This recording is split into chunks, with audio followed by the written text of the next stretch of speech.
Они играют с тремя опорами, на которых многими веками стоит религия ислам. И когда они начали играть этим, распространилось то, что видим сейчас. Из тех фактов, что происходит в наших городах Сирии и в других местах.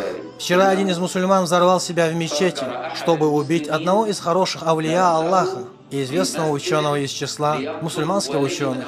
Он думает, что делает правильно, убивая ученого из мусульманских ученых. Какое понимание или разум должен быть у этого мусульманина, который, я уверен, помолился, прежде чем прийти, и был с омовением, чтобы умереть. Будучи при омовении, какой разум может быть у такого человека, который, не зная религию, направляется внутрь мечети взорвать себя, чтобы убить мусульманина? А тот не был плохим мусульманином, а наоборот, большой ученый из мусульман, возраст которого превышал 80 лет. Мы ведь знаем, что мусульманин в джихаде против неверных не убивает стариков, даже если тот неверный, а этот убивает старца, который не был плохим старцем, а был исламским ученым, обучающим, у которого тысячи учеников во всем исламском мире. Он же Мухаммад Саид Рамадан Аль-Бути. Да будет доволен им Аллах.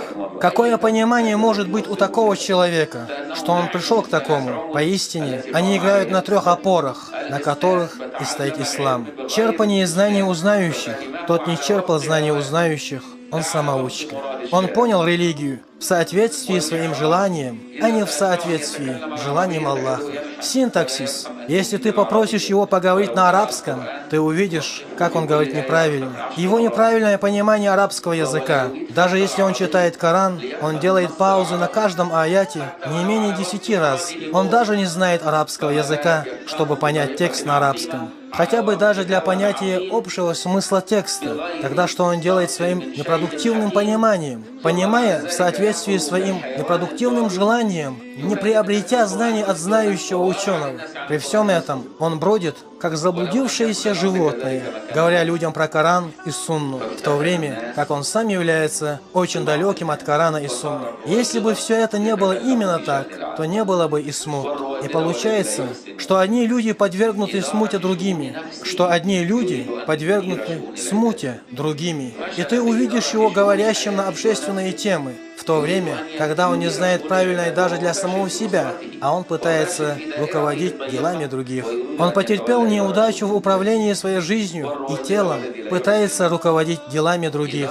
Он потерпел неудачу в управлении собственной семьей, потерпел неудачу в управлении своим маленьким домом. Он берется решать дела государства. Твоя обязанность, о мусульманин, еще раз вернуться к здравому смыслу, к религиозно грамотной речи и очистить свое сердце от мирского, чтобы правильно понимать желаемое посланника Аллаха, да благословит его Аллах и приветствует, в соответствии с желаемым Аллаха и его посланника, да благословит его Аллах и приветствует.